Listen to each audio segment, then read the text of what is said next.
Now tonight's Eye on America, our nightly snapshot of the country. Sometimes a story on the news, sometimes beyond the headlines. Tonight's story is more timely than we knew when we planned it. With the country reflecting on how we talk to one another, Janet Shamlian tells us about a program designed to improve communication in the workplace. I'd love to kick us off with a question. It's no fairy tale. These executives are bonding over a book instead of business. He got off the path, pun intended. They work for MES Life Safety, an equipment supplier for first responders. But the short story they're discussing has little to do with their jobs. When you were told there was going to be this group meeting and the book reading, you thought what? I thought, what are we doing?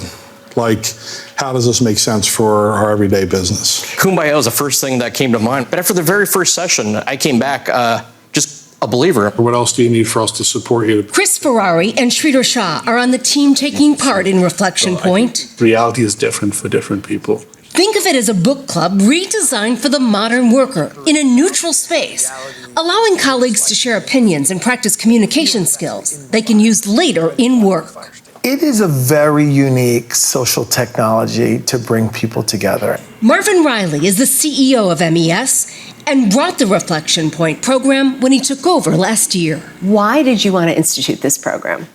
It's a way for us to bring our life experiences and share with each other and to reach a common ground with each other. Research by the Harvard Business Review indicates there's a direct link between empathy and commercial success.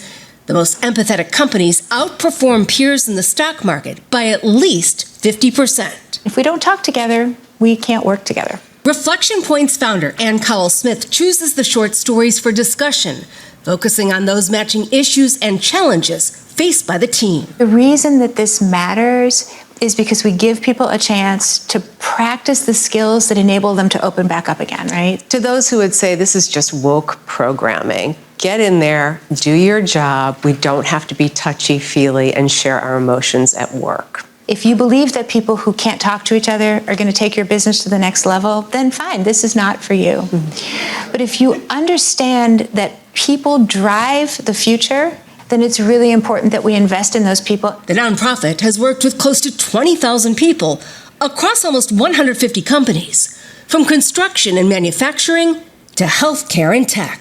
Have you seen change within your team since you started doing this? I've seen dramatic change. We're going to build our culture layer by layer using this methodology because it works. Turning the page on understanding through the power of a shared story. What did he learn from that? For Eye on America, I'm Janet Shamlian in Washington. Excited to have Marvin with us. He's been a long-time participant and involved with the summit from the early years, and so excited to have you here. And maybe we start with just giving a little context around that clip, just to give folks a sense of like how that happened as we... Yeah, so I've actually been working with Reflection Point for well over a decade and helped them to get off the ground and get started because I was really drawn to the concept initially. Both Felix and Ann, who founded Reflection Point, were professionals. One's a lawyer, one's a McKinsey consultant who did a lot of human development work and felt like corporations just weren't getting enough out of their employees and wanted to find a way to get at sort of the underpinning of that and to build a more human workplace. And so we have been collaborating for well over a decade across multiple companies, multiple kind of platforms and industries, trying to find a way to really embed this way of working. And so that's really been my history, and we've had a lot of fun, reshaping how people view work. Wonderful. I do want to come back to the president, but let's back up a second, and maybe let's give the audience a sense of how did you stumble into this work, and when did you first discover within yourself that maybe you need to take a closer look at these inner working kind of ideas? Yeah, I would say realistically, sorry, I'm not looking directly at you guys, but for me, I stumbled on this work really during the financial crisis in the 2008-09 timeframe. I had a assignment to go over to France and work with a team over there with a business that we owned that we needed to fundamentally, I'd say, quote unquote, transform because we weren't performing well. And after working in a different culture, different language, different setting with individuals that had different motive needs, I realized that just I didn't have enough, realistically, right? And I realized that I needed to learn, how to build, develop, and lead myself before I wanted to lead others. And it really, the epiphany for me is, I don't know how many of you have been to Paris before, but I was by myself one weekend just walking around on the Champs-Élysées. And there is a circle called where the Arc de Triomphe is, and I was just standing there watching the cars come in to the circle. And I recognized that the side streets have a really hard time getting into the circle, but the main throughways get into the circle very easily. And that was really a reflection of me. There are people who I let get close to me and influence me easier than I do with others, and I just wasn't open to certain types of people. I like contact sports. I like face-to-face engagement. At least at the time, I didn't recognize that the more introverted folks on my team are deeply thoughtful and know what's going on. They're not going to speak up unless I ask. I wasn't asking, right? And so that to me was my real life epiphany, as I realized so many helpful people around me that I'm just not accessing because I didn't know how. Not because they didn't show up. They came to every meeting. They sat there, looked at me like I had two heads. They knew I didn't know what I was doing at the time, wanted to help, but I didn't know how to tap in and get that help. And I think that was the time for me when I realized that in order to sculpt myself differently to access others, I needed to change the way I was approaching my team and the world in general. Yeah. So what did you do next?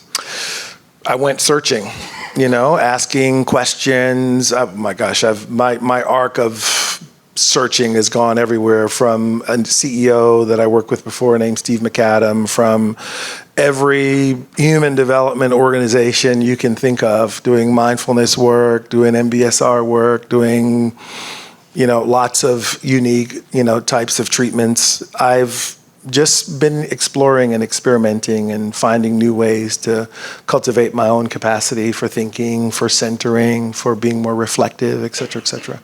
Yeah. And Steve was a bit of a mentor. Yeah, absolutely. Absolutely. Maybe talk a little bit more about that in terms of that impact that having a good mentor might have. I'm a strong believer that every person should have a board of directors. I'm not a big fan of a mentor. I think everyone should have a board of directors. And if you don't know where you're weak, that's the problem. But you have to know what you need around you. You have to have someone who has great financial acumen. You have to have someone who just operates from the heart all the time, right? You have to have someone who's a visionary, conceptual thinker. You have to have someone who's just deeply creative. You have to have someone who's just got worldly knowledge. I just think everyone should build their own board of directors with whatever they need around them and access every one of those individuals over time or as needed, to really deal with the difficulties of today. I think you just have to have that as a person. I mean, a person's not a person without another person. And how might one go about building a personal board of directors? I think you just have to ask questions, be curious, not be afraid to shake a hand and say, hey, I heard something from you today that might be insightful to me, or even someone sitting next to you. I mean, everyone can help you. You just have to be open-minded and ask for it, right? And not think that you're better than, smarter than, or more capable than, right? You just have to recognize that whoever it is think about it, right? My age starts with a 5. So, there are many people whose age start with 3, 4, and 5, right? They've experienced a lot in life. And their experience is fundamentally different than mine. Now, how can I learn from them if I don't ask, right? How can I get what's coming down the streets that are not coming into the circle without going and asking the person on that street, right? So that's really how I think about it. Very good. And I'm curious to go back to this journey that you've been on. What were some maybe areas of difficulty where the work might have needed a bit of pushing through, where you might have felt internal resistance? So unlike a lot of, I wouldn't say practitioners or people who live life a certain way, I've always tried to do this work in a corporate setting. So I have mandates, right? I have shareholders. It's revenue, it's margin, right? It's profitability, it's value creation. And I'm not one to shy away from that, right? This is my job. I understand that, and I believe in it. I actually love it. Love to create value. And so for me, it's always been the bridge of how does this drive results? How does this drive performance? How do we get out of belief, right, and into actual results, right, actual ROI, right? And so finding the way to articulate what we care about in business terms has always been my challenge, right? And so building the efficacy to say, being centered at the beginning of a meeting, right, helps you to eliminate maybe preconceived ideas, helps you to be present in the moment, right? Helps you to not think about the next meeting, helps you to not ask me the same question 3 or 4 times when I've already answered it, right? Helps you to have better decision quality, right? And so having the ability to deal with all these things has always been a challenge. People who are deeply religious sometimes are offended by practices that, may tie to a different, religion, quote unquote. And so things like that are the types of challenges that I've had to deal with. But most importantly for me, it's been about making sure that the work we do doesn't become its own stream of work. You understand what I mean? Right? It can't be that in the workplace we're doing mindfulness practices, we're journaling, we're having retreats and practices that in no way tie back to business performance, right?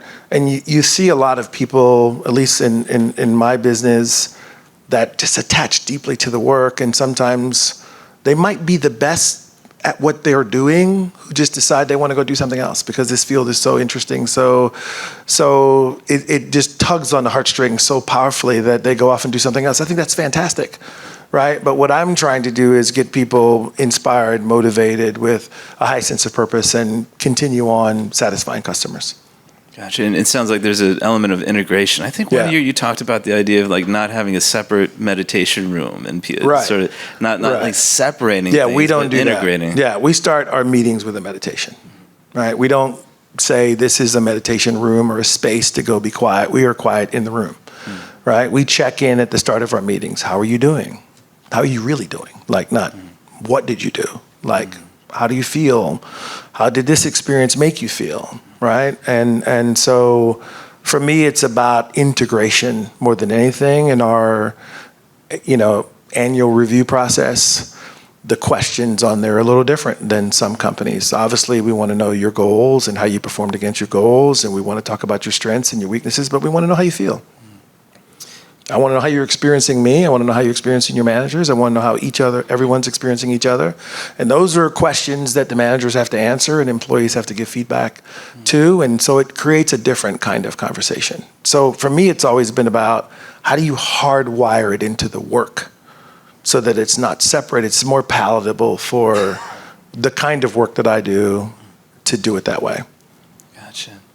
And how do if you ask me how I felt about my manager, I'd say, oh, they're great. Like, how do you keep it real? Like, how do you is it anonymous, or how do you make sure that you're kind of getting authentic feedback? So this is good. This is a great question. So this is why I do the reflection point work, where we read short stories and we practice disagreeing.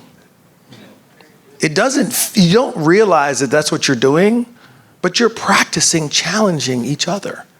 You're practicing taking a different point of view. You're practicing saying, I don't like the way that made me feel, right? You're not, placing any value on my own experience and my own point of view. So we use that space, and I'm, constantly pushing and making sure that we get comfortable with the discomfort, right? And so you can think about that container as a place to practice courageous conversations. And then we go back into, and we're doing that at the start of our meetings as well, right? So it's not like it's not an exercise. That's the start of my monthly staff meeting. And so we are really hardwiring how we relate and connect to each other. Interesting.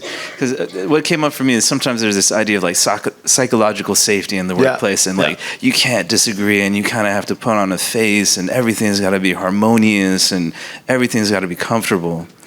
But it sounds like for you, psychological safety, and I think this is a good way to look at it, is for people to be comfortable in discomfort. Yeah, I think I'm a big fan of harmony, right? So I like a harmonious workplace, but I want you to disagree respectfully. There's nothing wrong with that, right? You and I don't have to get into a shouting match because we disagree, right? And I, as a rule, will always say that if the person's dignity and respect, if the person's dignity is not intact after the conversation, then something disrespectful happened, right? You have to engage respectfully, but I don't have to agree with you. I mean, like, I love you as a person, but, you know, you may have some ideas and thoughts that fundamentally don't, you know, sit well with me about the direction we're going in, or about something that I need to do day to day, or about where we're taking the business. It's perfectly fine to disagree. We don't have to argue and fight. Let me tell you, we disagree all the time. Go out to lunch as if we didn't just disagree. We're disagreeing at lunch, you know, but it's okay. I think as long as you do it with velvet gloves, you do it respectfully, we don't use words that universally piss people off, right? And we're thoughtful. You know, we choose our words very carefully, you know. And you said something that stuck out, because we had a nice session with Tim Shriver earlier around dignity. And so how do you, maybe the question that's coming up for me, if it feels like someone's not behaving in a way that's showing respect and dignity towards others, how do you kind of course correct or create a culture in which that's challenged? Yeah, I think it's, you know, this work for me is leadership work. It's not HR work, it's leadership work. Like, leaders create the container, right, for the environment that is in the company. Leaders create the culture, right? And so if there is an interaction that you know violates what it is that we're about, the onus is on the leader to engage. Particularly if it's someone 2 or 3 or, you know, levels down in the organization. It's not fair to have that person talk to the boss's boss's boss. It's my job to go engage and say, hey, that was not appropriate. That's not how we talk to each other. That's how it made me feel. So if it made me feel that way, how do you think it made that person feel? And then the onus is on them to go correct it.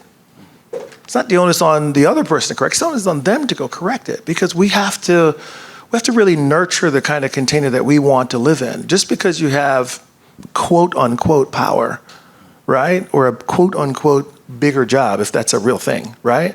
You don't get permission to treat people any way you want to. You still have to treat people with dignity and respect. But a lot of people don't. Not in our company. So, you know, I can only manage my own container. Yeah, that doesn't happen where we are, right? And if it does happen, we deal with it. And, you know, I mean, companies have a culture. Some people fit and some don't. And you have, the organ has to reject things that don't work. And I'm curious, like, how do you make this like second nature, right? Because I feel in the leadership journey, there's things that sometimes you kind of try on and you have to get more comfortable with, and like anything you have to practice. And maybe the hardest thing is like the mentality. I think, you know, we can't change what you believe, but we can change how you behave. And our hope is that the behavior impacts or acts on the belief system, right? And so I can't tell you that when you're at home you should meditate every day. It's not okay for me to impose that on you. But we do it in a workplace because we believe it has value and it has benefits, right? And we hope that you experience those benefits. And through experience, you adopt a belief system that this is actually good for me, this is helpful, right? We journal, right? We check in with each other. I can't tell you what to believe, but I can tell you that after you've done it for a while, and you're going to do it every day, right? So after you've done it for a while, it starts to say, you know, there's some benefits of doing this. And a lot of times we find that when people leave, they call and say, you know, I can still do this. When I was there, I didn't know the value, but I realize now how important it is, and I want to keep working in a particular way. So I think that's the way we get at it. But I can't change your orientation. I can't change what you think and what you believe. And all I can do is build a company where people behave in a way that I think is true to who I am. And then whatever happens, happens. Right. And I'd be curious, as a leader, there's this certain sort of projection that we have and the behavior and our beliefs, and how do we align our beliefs so that that projection doesn't take so much effort, if that makes sense, right? I'm not tracking. So someone could pretend and put on a face and sort of like, I'm supposed to be this way, I'm supposed to act this way. Yeah. Knowing that within my role and what I'm trying to do, but that takes energy if they have to pretend. Yeah. And sometimes it's that deeper work that aligns things in a way in which you don't have to put on a face, you don't have to pretend. It's natural. It's like your default mode. But I think for me, in the way that we work, it is very unnatural. And so if you join our company and you didn't matriculate up, and you're joining and you are managing people, you are in fact faking it until you make it. You are, because it's not normal for companies to sit around and read a short story and talk about how that made you feel. And we have like deeply troubling questions, like, in the story, someone's daughter's driving home late at night and accidentally hit something she thinks is a dare. In the morning, they wake up and realize it's a person. It's your only daughter. What do you do? Do you turn her in? We have conversations about all kinds of things like that, right? And who does that? Nobody does that, right? It's not normal. So the person is actually pretending for a little bit like this makes sense, right? This is at some point going to add value. And I do think that they have to go through a process, an iterative process of figuring out where is the value in this work. And until that time, they have a responsibility to embody a certain leadership style until the connection is made, right? Until they recognize and understand and appreciate that, hey, that opportunity that I had to go back and forth with my manager was good practice for when we have to go back and forth about something that impacts the bottom line or my budget that I'm fighting for or something like that, So it takes some time, and I'm okay with it. I was faking it until I made it for a while, right? I mean, nobody teaches you how to be a CEO. You show up one day and you're in charge and you're like, okay. Right? Nobody teaches you how to do it. So you fake it until you make it. I know how to do this. And you get a couple reps at it. You get some iteration and you get some practice and you figure out, don't say that again. Let's not do that. That upsets people. Let's not do that. Pisses off the shareholders. Then you figure out how to do it. That's just life. That's just life. Very good. I'm curious, speaking of shareholders, in the positions you've been in, there's always kind of that pressure for profit, efficiency, streamlining. So how do you work with that to introduce these programs, sort of create space for them, fund them, and not to have your shareholders sort of question? Yeah, I think your shareholders give you degrees of freedom as long as you're doing things ethically, right? And so you can run your company effectively how you want, but they want results, right? I mean, the company I'm at now, we've got a compounding annual growth rate north of 20% since 20. So we're clicking along just fine, right? Margin profile, some of the best in the industry. So the results speak for itself, right? So when you can put forward, industry-leading results, no one's really going to question what you're doing. But I would say that for me, it's not about avoiding pressure, right? Pressure is what we do. Business is very hard. It's about how you show up, right? For the pressure, for the tremendously challenging environment. And the work we do is building capacity to show up in a particular way. I don't want to run from the pressure. I want all the smoke. This is how I'm built, right? And this is how I want everyone around me to be. We want that environment. We want the competition. We want the fast pace, the challenge, the competitive dynamic.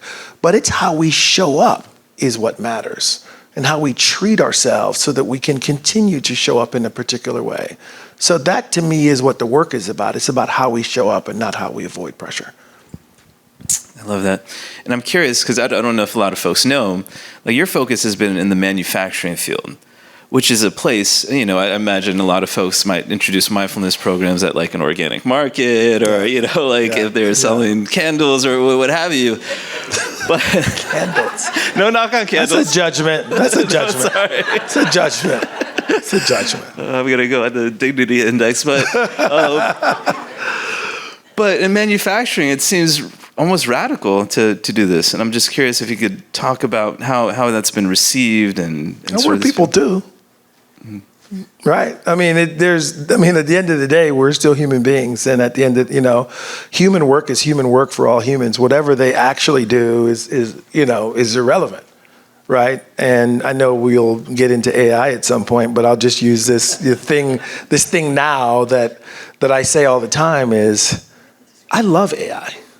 It's the first time we're getting the opportunity to do real human work.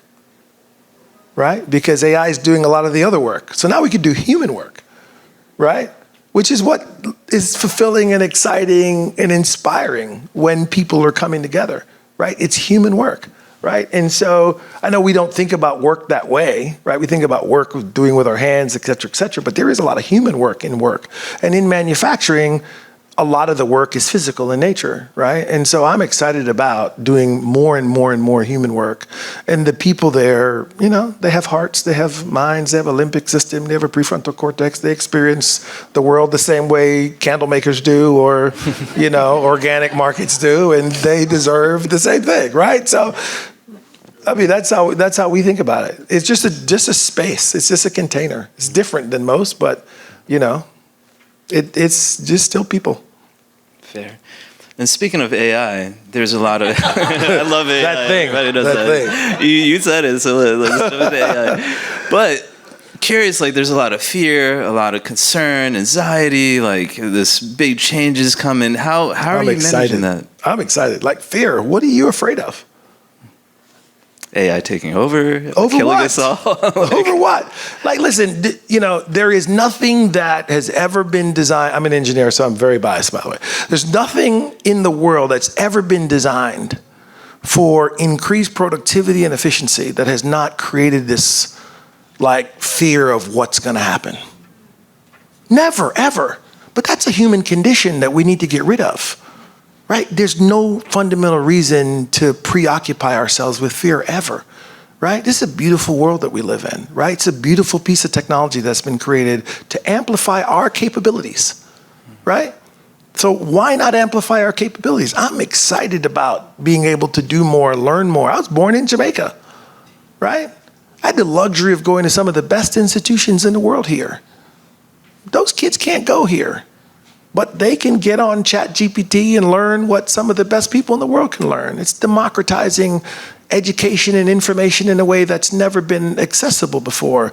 Can I use my car and drive through a crowd of people and weaponize that thing? Yes, I can.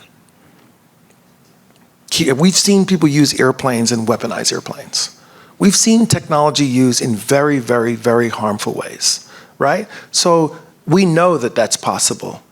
Right? We know it's possible. We've seen the calculator and things like that used to develop, devastating weapons, right? That's always the case. But I would say myself, the way I see myself and I see the people I interact with is, I'm a force for good. I'm a force for good. I'm a force for positivity. I'm a force for creating, the next version of what helps to amplify the human condition. And so to me, I see it as a tool that makes me better, makes me more capable, makes my team more capable, gets rid of work that, probably wasn't great work to be doing in the first place, and moves me to a level that allows me to do more, and moves everybody that works with me to a level that allows them to do more. I'm excited. So I do think we have to work the fear out of the system, embrace it, use it as a tool to make ourselves better, use it as a way to really democratize capability and information. I'm excited about what the world will look like. I really am. We are aggressively implementing AI in everything that we do. Everything that we do. A simple thing is people calling HR to find out what the policies are. Why do you want to call HR and find out what policies are? The person answering that phone doesn't like doing that. They don't like telling you that, right? So now we have a bot you can go talk to. The bot will tell you the policy, all the different intricacies around the policy as it relates to you. That's fantastic. Now that person that used to have to talk to you, which didn't want to talk to you anyway, right, is now doing something that, is more value added for them and us, right? So there are we had a contract review We had a group doing contract review. They are literally reading contracts and pulling out the pieces of the contract that matter to go into our ERP system, right? That's all they did every day. Now, listen, I will never, ever say anything bad about someone's work, right? I mean, one self-determination is something I will never, play with. But those people were not living into the highest and truest expression of themselves. And now they're doing something different, which allows them to access more of their capability. That is great. We want more of that. At least I do.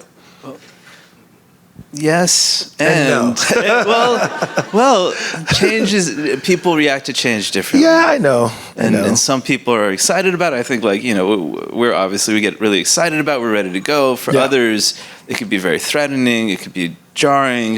They might be at later stages in their career, and they might not have the ability to retool, re-equip. So what I will say is, what you hear from me is a conscious choice, right? And I've made a conscious choice to take this position. I made a conscious choice to bring myself into the world in this way.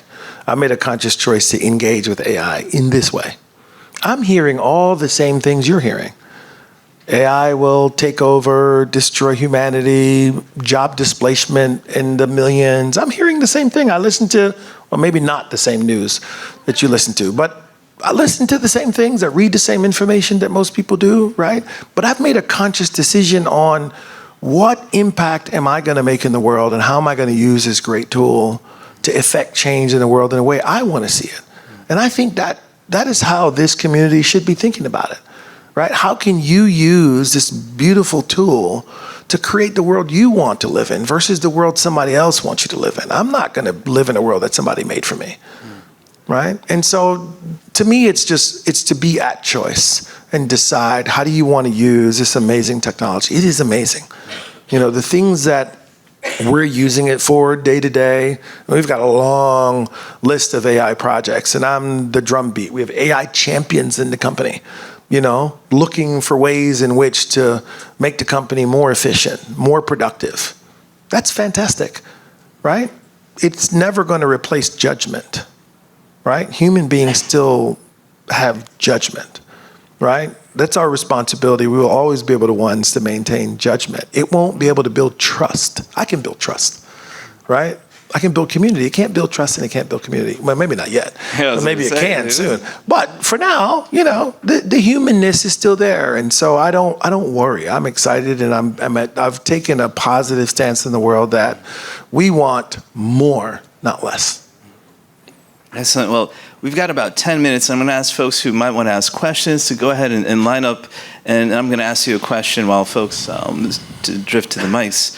One thing I'm curious about, because you've been active in this field and involved for a while, and sometimes people who might be looking to bring mindfulness and wellness into organizations have different approaches. Mm-hmm. And I'm curious, in your experience, what are the approaches that have resonated where you're like, this makes sense and we can introduce this into the workplace? And in what situations where you're like, well, this maybe isn't the best fit?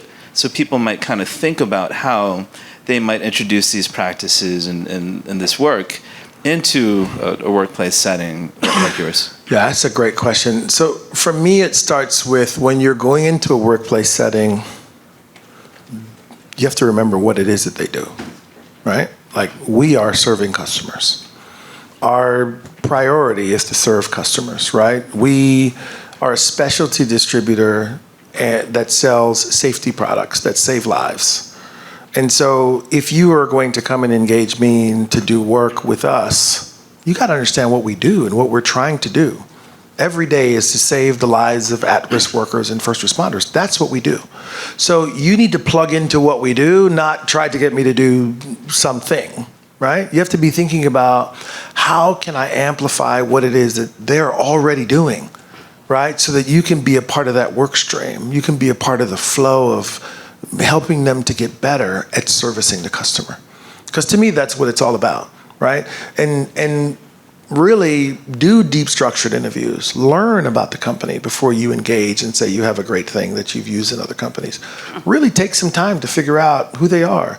And I also encourage you to engage at the leadership levels, right? Because the leaders know how to curate and how to build containers, how to create boundaries and where something fits and where it doesn't fit.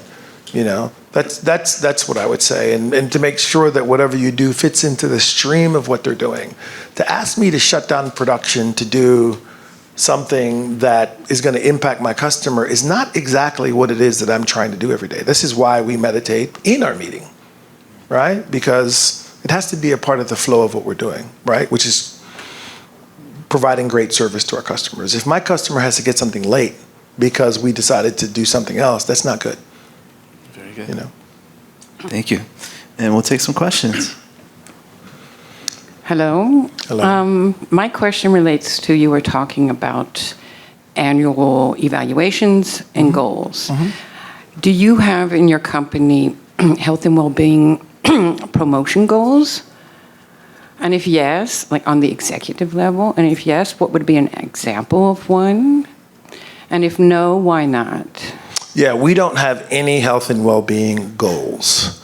For me, it's always about hardwiring health and well-being into what we're doing. And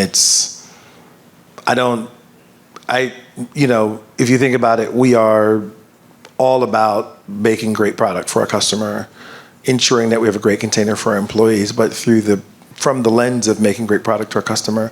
And so for me, it's how do we hardwire well-being? How do we take our review? How do we take our monthly check-ins? How do we make sure those questions that we ask, which are prescriptive, by the way, we don't leave it up to the manager. We have those questions that are provided to our managers for their monthly check-ins with their employees, what to ask to ensure that the health and well-being of the employee is being served and being looked after. But that's how we get at it. We don't have any goals or any objectives. I could turn that into a goal. We do, you know, health and well-being check-ins once a month, but that's not how I'm wired. No. Thank you. Yeah. Right here, Jonathan. Marvin, you said you are making a choice and you are a force for good, and thank you for exerting that Trying force. to be. Well, the impact is felt on the force for good. Thank you for that. The timing is perfect. There was a teaser before you spoke about Reflection Point, Yeah. and we are starting a pilot in a healthcare system. I'm going to be initiating it soon. We have 40,000 employees to create circles of reflection, circles of belonging, especially for doctors and nurses and APPs, to speak about things other than the day-to-day, but allow them to reconnect with their humanity and each other. Any strategic or logistical guideposts that you would advise? When you say you're doing it, you're planning to use Reflection Point or something else? To initiate a pilot program with small circles of physicians, for example. I'm going to be facilitating these groups and then training trainers to scale it across the organization. First of all, that's fantastic. And so I would say that I've stubbed my toe like 20 times before I got to Reflection Point of like doing leadership sessions and having people in circles and having conversations. We've gone as far as having college professors sit in to moderate. We've done all kinds of interesting things over my history. And why I like Reflection Point is I think you have to make sure that when they're having conversation, it's around some contained piece of material, something that has been thought out that ensures that the conversation and the things that are pulled out of the conversation hits what it is that you're trying to get at, right? And I would encourage you to have something that creates a little bit of a dilemma, so that there is rich conversation and communication. And I would also encourage you to appoint someone in the circle to make sure everyone speaks once before anybody speaks twice, right? Because when you have very smart people, when they get together, sometimes they tend to want to show everybody else how smart they are. And so you have to do something you have to have some kind of hygiene to make sure that the thing that you're after comes out, right? And I would also, before you put them in the group or circles to talk, is tell them what you're doing and why. so that no one gets up and thinks that was an exercise. It was a waste of time, not productive. Tell them why. Do something to create some hygiene and make sure that you have something that creates some kind of a dilemma to ensure everyone speaks, but make sure that no one dominates the conversation, that every voice is heard, and that it's rich. That's the only advice I would give you, but congratulations. I hope you have fun. Thank you. You know, yeah. Beautiful, thanks. Yeah. Over here. Yeah. Thank you so much, especially for being here in the past and now coming back to share. You've been a pillar of what this can look like in the world. And I appreciate the lady in front of me. She asked kind of the similar question. So all I will say is we're playing with the idea of SMART goals aren't the only thing unless well-being is part of it. So if you're burned out during your goal, you didn't meet that goal. Yeah. And that's how we're talking about well-being. So I'm going to switch to another exciting conversation that starts in manufacturing, which is safety and mental health and mental well-being now being thought of in like the ISO safety regs, even though OSHA doesn't include that. Right. Are you doing anything around your safety protocols in mental health and mental well-being to kind of emulate what that looks like? So first, let me go back to your question about burnout. That's actually a question we ask. Are you experiencing burnout? It's a great way to get at well-being is just literally ask the person. And most people don't know what it feels like or what that means. But you create the conduit for dialogue around what is burnout? What are the symptoms, right? What does it feel like? How are you showing up? Are you feeling lethargic all the time and inspired, blah, blah, blah. You know, so, and then we can tap on engagement. Do you have a friend at work and things of that nature? So we are absolutely just asking the direct questions, and we give our managers, like I said, prescriptive questions to just ask. And the employee gets to fill out the form first. It's electronic. We use Lattice, the promotion for Lattice, right? So the employee gets to answer the question first, and then the manager. So absolutely. So now shifting into safety. I have always thought of safety as being physical safety and psychological safety. I've never, ever thought of safety as being separate. And so as we have thought through engagement with our employees, right? We think through engagement with our employees through the same lens, and we're checking in on, this is not a management program, this is a company program, right? We're checking in on every single employee in the company in this way, right? To make sure that we are engaging with them on their mental health and trying within the law to support them and to learn about what they might be experiencing and to teach our supervisors what cues to look for. That's the hardest part, to be honest with you. You know, I, very early on in my career, had a colleague decide that they no longer wanted to participate in our world. And that was very, very hard for me because I spoke to her all the time and I didn't know, I had no clue. And so that's informed me today to say that we need to teach our folks to see when someone might be having a difficult time. Even if you're sitting in my meeting and you look disengaged or you're looking down, I might check in. How are you doing?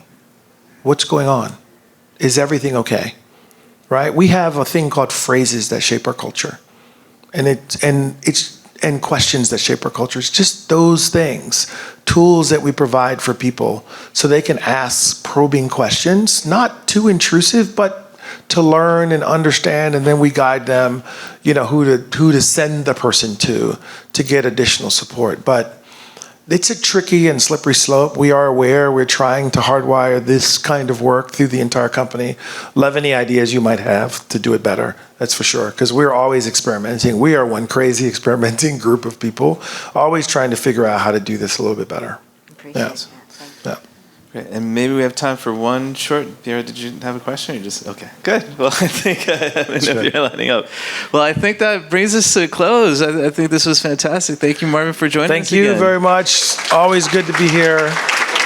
I'll say in closing before I leave is, you know, I've tried this in multiple businesses, billion plus to smaller. We're trying to scale a smaller business now quite fast into something we IPO, but it works everywhere. It really does, because humans are human. You know. Thank you very much. Yeah. Thank you.